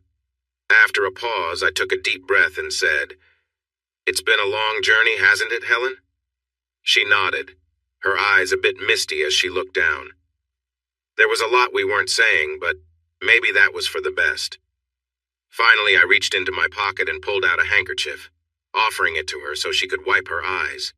She accepted it with a grateful look, dabbing at her face. "Thank you, Rob," she whispered. We exchanged a quiet, understanding look before I stood up to leave. There were no more words, just a brief, soft smile shared between us. Then I turned and walked out, leaving both of us in a silence that felt, somehow, like closure. I think she wanted to say more, but she just sat back, still kneeling in front of me, and looked down at the floor. "That felt really nice, Helen," I said. There was a long, tense silence. Suddenly, I couldn't take it anymore. "I have to go," I said roughly. I stood up, pulled up my boxers and pants, and left the apartment without looking back. I listened behind me, but Helen didn't say anything else. On my drive home from Helen's apartment, I was confused about what had just happened. I knew I had asked her for something, and she agreed. It seemed like she was into it too, but I wasn't sure what it meant for us or what would come next. Did I want to start seeing her again? Did I even want to meet her? I tried to forget about it and focused on my life, wondering idly if the weekly food deliveries would stop. But the following Tuesday, There was a casserole dish with Helen's chicken cacciatore in it, one of my favorites, as she probably remembered. I made a big pot of rice and enjoyed it for 3 straight dinners. I still didn't know what to say to her, so I left my thanks in a voice message like usual while she was out. The week after that, she left me a pasta salad. In the meantime, I was busy with my job and the politics at work. A new desk sergeant had joined our precinct. He was quite a troublemaker, an arrogant person who immediately seemed to dislike Jim. This showed that he was not a good person. There wasn't anyone who didn't like Jim, a kind, cheerful, and totally reliable guy. He was the best partner I could ask for, and many others said the same. But this sergeant, Buster Reedon, seemed to have it out for Jim. He even tried to dock Jim's pay because he claimed his timesheets were wrong. This continued for a couple of weeks until 18 of us went to the captain to say that if Reedon didn't get transferred, we might take a day off at the same time. The captain was a good guy and had already heard complaints about Reedon. He sighed, pushed his cap back, and said he'd handle it. A week later, we heard that Reedon was moving to another precinct, and we all felt relieved. Jim was truly touched by how everyone supported him, and he set up a big bowling night one Friday at the local lanes, his treat, including snacks and drinks. We had a great time that night, bowling, having a few drinks, and joking around in the way friends do to unwind. The atmosphere was light and fun, a welcome break from the usual grind. There was a waitress who kept bringing our drinks, a friendly woman in her mid-30s SS with blonde hair and an easygoing smile. She seemed to be especially warm toward me, though I wasn't sure if that was just the drinks talking. So I asked my buddy Simon if he noticed anything. He chuckled and teased, "Oh yeah, Rob, she's into you. Just look at yourself, total charmer." He was as tipsy as I was, so I didn't take it too seriously. The next day, as I was outside raking leaves, I found myself thinking about her again. She seemed interesting, friendly, and I decided to take a chance. After cleaning up, I went back to the bowling alley that evening to see if she was working. Her name was Alice Maynard. We ended up chatting between her rounds with customers. She was cheerful, laughing easily at my jokes, though I wasn't sure if it was just part of her job. But before I left, I asked if she'd like to go out sometime for dinner and a movie. She smiled brightly and agreed. Our first date was a lot of fun, and I found her warm and easygoing. When I dropped her off, she thanked me and gave me a long, genuine hug. After our second date, we grew closer, and our time together was filled with a lot of laughter and shared stories. Alice had a lively spirit and loved to dance. She wasn't one to hold back on enjoying life, which was refreshing. Alice told me about her past. She'd had a couple of serious relationships she thought would lead to marriage, but things hadn't worked out. Her first partner had cheated, and the second left when he found out she couldn't have children. Alice had faced her share of heartbreak, but had learned from it and moved forward. Despite everything, Alice was kind and open-hearted. She appreciated being close and didn't rush things, which made our time together feel meaningful. With her, I finally found the easy companionship I had been craving, and we both enjoyed just being in each other's company. Being with Alice brought a sense of lightness to my life that I hadn't felt in a long time. She helped me find peace and joy again, one small moment at a time. She spent some time being close to me, making me feel excited. Then she would pull back for a bit and tease me with gentle touches before moving in again. After about 20 minutes of this, I was feeling overwhelmed with need, and then we finally shared an intimate moment. When I was with her, she was eager to move quickly, which was a relief for me after all the teasing. We connected deeply, and it felt amazing after all that anticipation. The next morning, she woke me up by cuddling against me, which made me feel alert again, and we shared a soft moment together, enjoying each other's warmth. For the next couple of months, we met at least twice a week, often staying overnight, whether at her place or mine. She opened up about her life, her family, and her job, and I shared stories about my past, including my work as a police officer. She liked the idea of dating someone in law enforcement, feeling safe and cared for. I was a bit older, but that didn't seem to matter to her. I once shared my worries about our age difference, and she responded playfully, saying that age is just a number, and that I felt good to her. Those first few months were filled with excitement. Getting to know someone new brought back memories of when I was first married. I wanted to explore every part of her, and we enjoyed simple moments, sharing affection and laughter. We often took our time to connect, focusing on the enjoyment of each other's presence rather than rushing. It was about savoring the experience and feeling close. What made it special wasn't just the physical connection, it was the joy we shared. I had a different kind of connection with Melinda, which was more about the thrill. But with Alice, there was a real bond. She may not have been the best cook, but her energy and positive outlook on life lifted my spirits. Despite her own struggles with past relationships and family challenges, she remained cheerful and hopeful, and I enjoyed being around her bright attitude.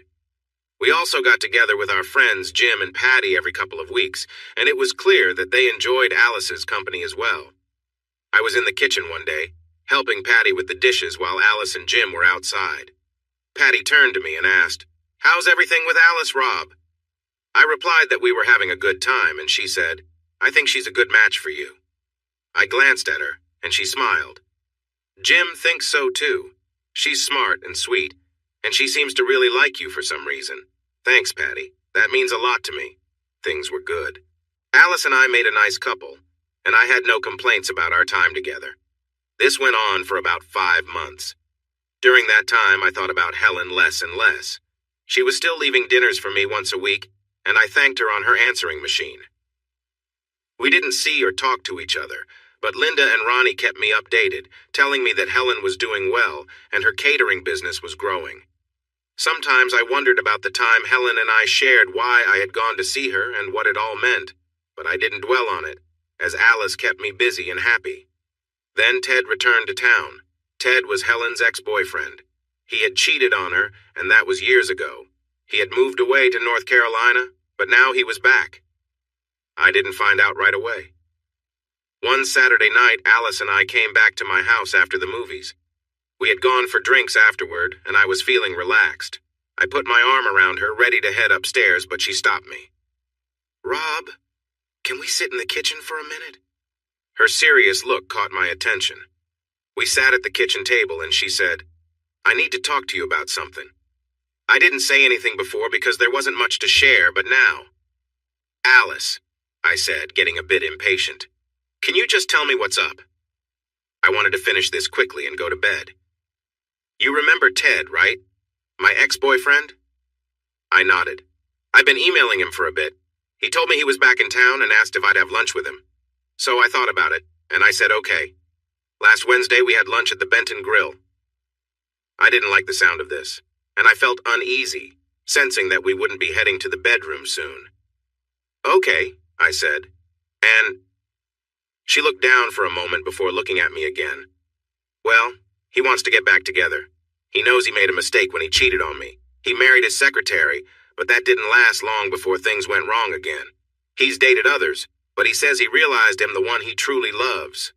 He got a job downtown and asked me if I could forgive him and consider giving him another chance." There was quiet. "And I'm guessing you didn't tell him to go away," I finally said. "No," she replied. "I told him I'd think about it." My expression grew tense, and she added, "Rob, listen, I care about you. You've been so good to me. The past few months have been really nice. But I don't know. I was in love with Ted. I really was. He hurt me badly. I held a lot of anger towards him for what he did. But over the years, I've thought about it a lot because I believed he was the one for me. And now he's back and wants to try again. It feels like the right choice to give it another shot. With a guy who hurt you like that?" My voice came out rough. I wasn't exactly angry, but my throat felt tight. "That's the point," she said. "I can see he's changed. It's been almost 9 years. He seems quieter, more thoughtful. He's matured since what happened." Tears filled her eyes. "Rob, I honestly don't know if this will work. It could be the craziest thing I've done, but I still feel a love for him that I've never felt for anyone else." More silence. She looked down at the table while I looked at her. "Okay," I said. "Do you want to ride home?" She looked up at me, tears on her cheeks. "Rob, I'm really sorry. I would never do this behind your back. You've been so kind to me." She didn't finish her thought and started to cry. After a moment, she said, "I know this might not go well with Ted. It could be the silliest thing I've done. But as wonderful as things have been with you, it's not. I understand, Alice. I'm not the one for you. That's fine, I said. I never thought I was. I felt sad, but I didn't want to make her feel worse. Alice was a good person, and she was being honest with me. So I drove her to her apartment slowly, being careful because of the drinks we had. She hugged me for a long time, gave me a gentle kiss, and said thank you and how sorry she was, along with a few other nice words before she went inside. I drove home alone. For a couple of weeks, I didn't date anyone or even think about it. I worked my shifts with Jim, went home to eat, watched TV, or had a couple of drinks at the bar where the officers went. Each week I found dinner waiting for me on the porch and left Helen a message the following day to say thanks. My daughter Linda called to check in and asked how Alice was doing since they had met a few times and got along well. She's okay, I guess. But she's not with me, I explained the situation. Oh, Daddy, I'm sorry. You deserve to be with someone great. I laughed. I agree, honey. I'm not upset with her. She was honest with me, and she believes this guy is her true love. After we finished our call, I returned to the game. A little later, while watching a car ad, a thought crossed my mind. And who is your true love, Rob? I knew the answer, but it didn't make me feel any better. On Tuesdays, Helen always brought me dinner. It would be waiting on the porch when I got home from work. One Monday night, Jim and I had to work late for backup on a difficult situation, and they wanted all available cars. I didn't arrive home until after 3 a.m., so the next day I left work early and took a nap. Dealing with late nights is tiring, especially for someone almost 50. I woke up around 4:30, took a shower, and got dressed. Then I went downstairs to read the paper. When I heard Helen's car stop in the driveway, I opened the front door and saw her walking up with a large bowl covered in tin foil. She looked surprised to see me. Rob, I didn't expect you. I was just... It's okay, Helen. I had a late shift last night, so I took the afternoon off. Would you like to come in for a moment? Yes, thank you. That would be nice. I held the door for her as she entered the kitchen. She looked nice. Her hair was tidy, and she wore a pretty blouse. She had a lovely scent, too. She smiled and said, I made paella with shrimp, chicken, and sausage. Sounds wonderful, I replied, taking the bowl from her and placing it on the table. Can I get you some coffee? Unlike me, Helen could enjoy coffee any time of day. For me, it would keep me awake half the night if I had it in the afternoon. Warily, she answered, Yes, thank you. I brought her a cup along with milk and sugar, remembering how she liked it. She watched me the entire time, saying nothing, just following my movements with her eyes. I wondered if this felt strange to her, us sitting in the kitchen like we used to, something we hadn't done in the last couple of years since I found out about her affair. I started talking about the kids, Linda and her latest boyfriend, Ronnie's plans after college. Gradually, she seemed to relax. Ronnie was finishing his accounting degree and wanted to move to a big city, maybe Chicago, to be near Linda, or perhaps LA or San Francisco. I thought she could make her own choices. While Helen didn't fully agree, she expressed her worry about Ronnie being alone on the West Coast. I couldn't help but keep looking at Helen while we talked about our daughters. She looked so good, and it felt strange to be sitting there together, as if our family hadn't been broken apart, as if she hadn't played a part in it. Helen, would you like to spend some time together? I asked softly, without getting up or moving closer. Her eyes widened as she looked at me, a bit uncertain. Rob, She paused. What would this mean? I shrugged. I'm not sure. Maybe it doesn't have to mean anything. I'd like to spend some time with you if you're okay with it. If not, no worries. You'll still appreciate the meal. She looked down at the table, a faint blush on her cheeks. I'd like that, Rob, she said, meeting my gaze. But can I ask you to be gentle? It's been a long time since I've been close with anyone. I nodded reassuringly. Of course. After a moment, I stood and offered her my hand. She took it, and together we walked up the stairs. In the quiet of her room, I wasn't sure what to expect. Things felt different than I'd imagined, more emotional, especially for her. She seemed a bit shy. She excused herself, went into the bathroom, and when she came back, she climbed into bed and wrapped the covers around herself. Seeing her nervousness, I approached slowly, not wanting to make her uncomfortable. I joined her, and she turned toward me, resting her head on my shoulder. We held each other quietly, the room calm as we shared small gestures and gentle closeness. As we grew more comfortable, I could sense her relax. I closed my eyes and focused on the quiet connection between us, letting the rest of the world fade away for a while. We lay back, enjoying the moment, finding warmth and comfort together in a way that felt simple yet meaningful. And I realized it had been years since I had been close with anyone in this way. Helen and I shared a quiet connection, holding each other close. But suddenly, I noticed tears in her eyes, a few slipping down her cheeks. I paused and looked at her. "Sorry," she whispered. "I didn't mean to, I waited, giving her a moment.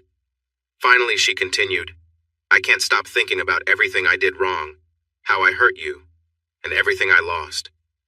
She leaned against me and I wrapped my arms around her, offering quiet comfort as she released her emotions. It wasn't quite the moment I had expected, but in a way, it felt meaningful. After a little while, she calmed, sitting up to wipe her eyes. She gave me an apologetic smile. "I'm sorry, Rob, I really am." We shared a few quiet moments, letting the tension settle, and eventually she rested beside me. We both relaxed, feeling the comfort of being together without any need for words. Afterward, she looked at me, a hint of hope in her eyes. "Rob, do you think we could find a way to be close again, maybe beyond just today?" I thought about it for a moment, seeing the honesty in her expression. "Helen, I think we can work on it, take things as they come, and see where we end up." Her face softened as she nodded, looking a bit relieved, and we stayed close, both realizing that sometimes just being there for each other was enough. I think it would make me very sad to know that this was the last time I'd be in your bed. I didn't want to think about what came next. It was too confusing. I pulled her close and kissed her deeply. Then I lay back, pointed at the space between us and said, "More." She smiled and leaned in again, and this time it felt even better. She seemed more relaxed and confident. It took a little longer, but I enjoyed every moment. When I was ready, I said, "I want to change things up," and she nodded. For a moment, as she moved into position, I remembered all the times she had said no, and a wave of frustration hit me. But I pushed it away, placed my hands on her waist, and we began to move together. She gasped and said, "Wow, that feels amazing." "I don't want to hurt you," I assured her, and she replied, "No, it feels great, just be gentle." So we continued, slowly and steadily. I focused on how it felt. I lost myself in the moment, aware of her soft breaths, and when I felt a wave of pleasure coming, I held her close. I may have pushed too hard for a moment, but I couldn't help it. Afterward, we turned to lie on our sides, still close, and I held her, kissing her neck as we relaxed together. Has it really been 2 years? After resting for a while, we found ourselves in the kitchen. Helen was heating up some paella and making a salad, while I set the table and grabbed a beer. "Yes, the last person I was with after you was not a good memory. I'm glad I have a better one now." She smiled at me and I smiled back. "I can't believe you haven't had more chances," I said. "You're a lovely lady. Have you not been dating at all?" "Not in the beginning. I was too troubled. Sometimes people would ask, but I was too busy working and seeing my doctor trying to get my life back on track. I did date a couple of guys briefly, but being close with them felt significant, and I just wasn't ready for that. They were nice, but there was no real connection. And having a casual relationship with someone I didn't care about wasn't very interesting to me. We had dinner and talked about the girls and a bit about work. I made Helen laugh by sharing the story of how we supported Jim and got Buster Reedon removed from the place. She mentioned that the catering business had gained a few regular clients, small conference centers that provided lots of steady work, and she was making more money than ever. I even thought about buying a house, but her voice trailed off. "But what?" I asked. I realized that what I really wanted was a home, not just a house. Buying a house wouldn't make it feel like a home, especially if I was by myself. I didn't have anything to respond, so I let it go. My time with Helen had been interesting.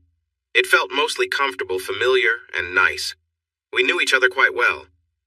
There were a few brief moments when memories of the past filled me with anger, like a surge of electricity. However, after 2 years, those feelings didn't linger long. Nothing can hurt as much after a while, no matter how deep the pain was at first. I still remember the sadness when my dad suddenly passed away from a heart attack in the cafeteria at his workplace. I was only 24. I can recall the feelings, but they don't hurt the same now. I loved him and miss him, of course, but it lacks that sharp pain and the flood of tears. He's gone. That's all there is to it. I suppose it's the same with my marriage. When Helen left, we both steered clear of talking about what had happened or what might come next. The closest we got was at the door when she hugged me. She whispered, "Thanks, Rob. I enjoyed that." Almost like she was afraid to say it out loud. I smiled, kissed her, and replied, "Me too," as she walked to her car without looking back. I could tell she wanted to ask, "What now?" but wisely chose not to push it. I grabbed a beer, settled into the living room, and turned on the game. I didn't want to think about what now either. I was just finishing the dinner dishes on Friday when Ronnie called from school. This was normal. We talked every week or so, but I felt a bit uneasy. My first thought was, oh no, Helen told her about our meeting, didn't she? Not the personal part, but something. But Ronnie didn't mention anything about it. She just talked about her classes, looking forward to graduation, sending out her resume, and other things on her mind. She also asked about Alice and if I was missing her. Carefully, I said, "So what do you hear from your mom?" "Oh, she's okay, I guess. She still really likes her job. I wish she'd get out more, Dad, you know? I mean, she knows she won't be with you, but she doesn't seem interested in dating anyone else." The conversation drifted on, and I felt relieved. I had somehow thought Helen would tell others, and the idea bothered me, so it was a relief to know that wasn't happening. Over the next few days, I found myself thinking about Helen often, at random times when I wasn't too busy. Spending time with her had been nice, and having her around the house was more enjoyable than I'd expected, so on Tuesday afternoon I decided to call her at work. "Hi, Helen, it's Rob." There was a brief pause, then she responded, "Oh, hi, Rob. How are you? I didn't expect you to call." She sounded happy to hear from me. "Yeah, well, I thought you might be dropping off some food today. Why don't you come a bit later and we can have dinner together? I can be home around 5:30 or so." "That sounds wonderful," she replied. "I have a shepherd's pie ready, and I'll make a quick salad before I head over." We chatted for a minute before hanging up, and I realized I was genuinely looking forward to seeing her, not just for the food. I left work a little early to get home before Helen arrived. I set the table and tidied up the kitchen before the doorbell rang. When I opened the door, she looked nice, not dressed up, but her hair was styled, and she looked happy to be there. Having a beer, want anything?" I asked as we brought the food to the kitchen. "A Diet Coke, please, if you have one." I poured her a glass, and we shared a quiet toast, both smiling. She started telling me a funny story about a mix-up at work involving her friend Gloria and some salads. I wasn't fully paying attention, more focused on watching her and noticing the familiar expressions and gestures I remembered so well.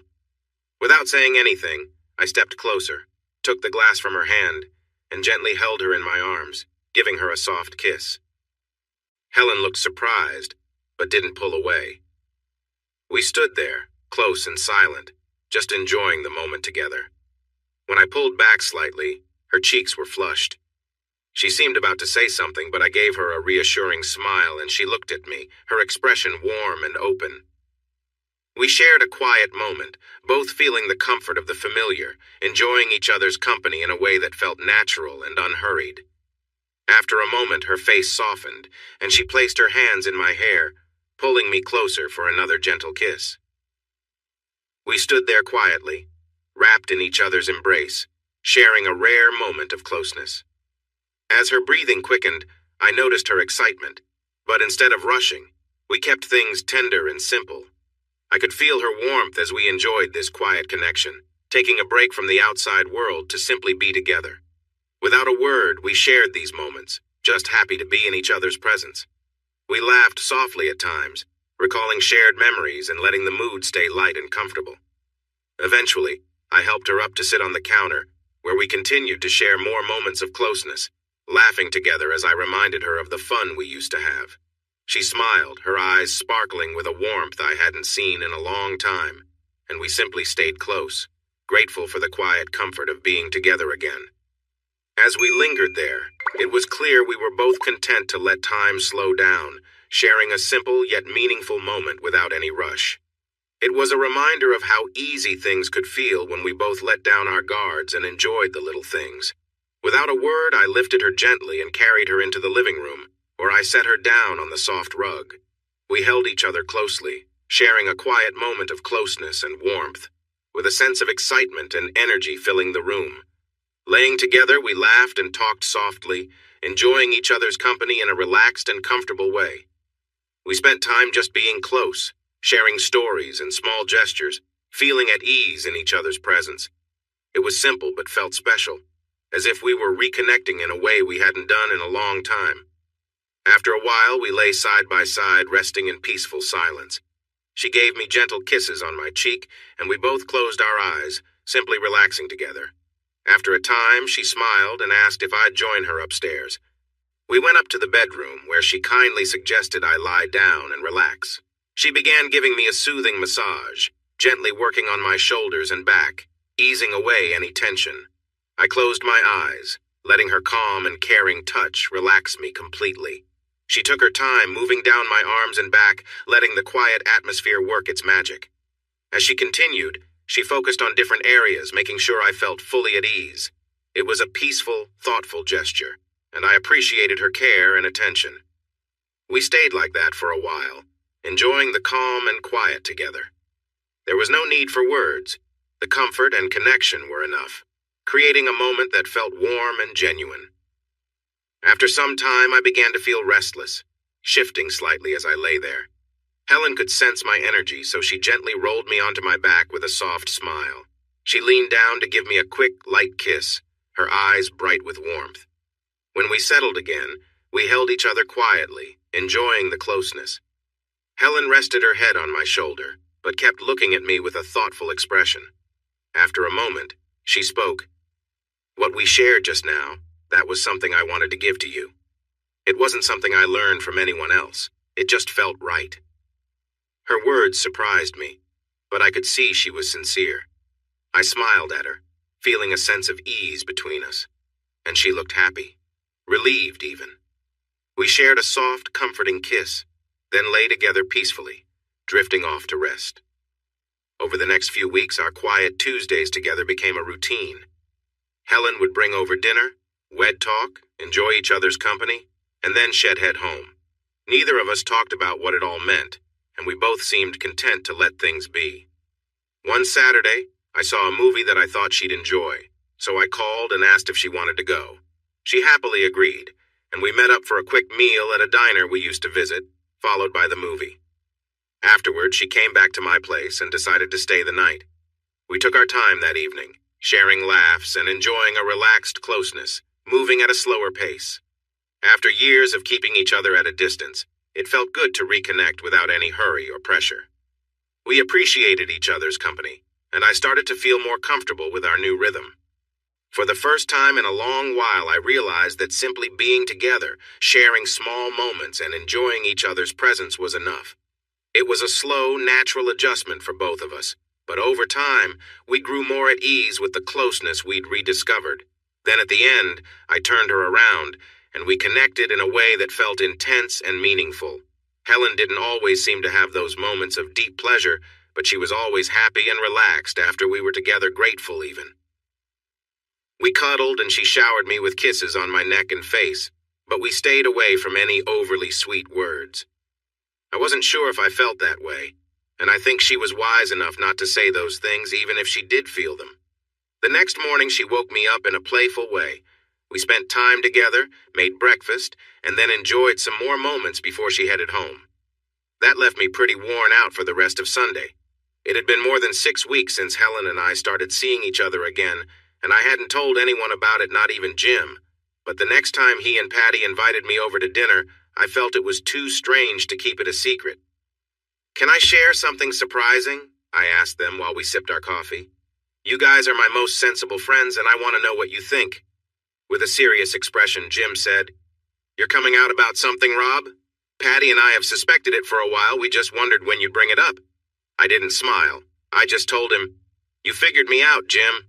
The truth is, I'd like to keep things fresh. and it has to do with my connection with Helen. For some reason, I hesitated to spill the details. I've actually been seeing Helen again. She's been bringing me meals once a week and leaving them for me. Did you guys know about that? They nodded, looking a bit surprised, and I continued. To be honest, I don't know what's going on. After everything, I didn't expect to be enjoying my time with Helen. I guess I should still be upset with her, but I'm having fun. Patty squeezed my hand. Wow, she said. I didn't see that coming, Rob. I don't think about Helen much, but when I do, I'm often frustrated with her for what happened. But you should do what makes you happy. If being with Helen feels good, then definitely keep seeing her. Jim sat there looking thoughtful. Finally, he nodded and said, I agree, Rob. My loyalty is to you. As long as you're enjoying yourself and she's not causing you pain, I say go for it. We chatted a bit longer, and then Patty asked, Do you think you two might get back together? I really can't say. I can't imagine marrying her again, that's for sure. Been there, done that. But then again, I just don't know. She cooks really well, you know, and I'm enjoying the comfort of having her around. We know each other deeply and get along nicely. All that good marriage stuff that I used to value when our relationship was driving me a bit crazy. I guess I really don't know. I've thought a few times about having her move back in, but I keep hesitating. So I guess I'm not ready for that yet. We talked for a while longer, and when I was leaving, Patty brought it up again. Whatever you decide, Rob, it should be what you want. You deserve to be happy, whether it's with or without Helen. Just take your time with it. She surprised me with a warm hug and whispered, We both care about you, Rob. Thanks, Patty. I feel the same way about you and Jim. I was sitting in the precinct, filling out some paperwork on a burglary case, when Alice walked in. She looked wonderful, happy, and healthy. Could you buy a girl a cup of coffee? She asked. I stood up and hugged her. This is a nice surprise. I'll do better than that. I'm off to lunch in 5 minutes, and if you're nice to me, I might buy you a sandwich. We had Greek salads and coffee at Angelo's. I was trying to watch my weight since my uniform was feeling a little tight lately, and I listened as Alice shared how she was doing. My first impression was right, things were going well with her old boyfriend. Ted has really changed, you know, she said. I had my doubts at first, and we've been taking it slow. But he's really thoughtful and considerate, and it's been wonderful. Then her expression shifted from a big smile to uncertainty. She reached out and placed her hand on my arm. I'm really sorry, Rob. Maybe I'm being selfish talking about him like this. No, Alice, it's fine. I smiled at her. Really, I'm happy for you. You didn't know if it would work out, but you needed to find out, and it is working out. That's great. She looked relieved. I'm glad you feel that way, Rob. You've always been so good to me. Can we still be friends? Of course, I said, wondering what that would really mean. Well then, she smiled again. Can I share a little secret? We're engaged. I congratulated her and asked, How did he ask you? I was genuinely happy for her, even if I wasn't super interested in every detail. But I listened attentively and responded with excitement at the right moments. After we said goodbye with another hug and more congratulations, I went back into Angelo's and treated myself to more coffee and a piece of cherry pie. How did I feel about Alice's news? Surprisingly, I wasn't very upset. We had a good time together, but we never really fell in love, at least not like young people often do. I think we could have ended up together, maybe even married or living together, and it could have been nice. But then, I realized I hadn't really missed her much, not after the first couple of weeks. I thought about her sometimes and remembered the fun we had. I also missed being close with someone until I started seeing Helen again. But I didn't truly miss Alice, and it was silly to make this seem bigger than it really was. So I finished my pie and went back to my work. I can't say it was a bad day. It was just like closing a door, finishing a chapter. Hey everyone! Thanks for watching. Don't forget to subscribe and turn on notifications so you won't miss any of the exciting stories we have coming up. What do you think about the characters in this story? Let us know in the comments. We'd love to hear from you.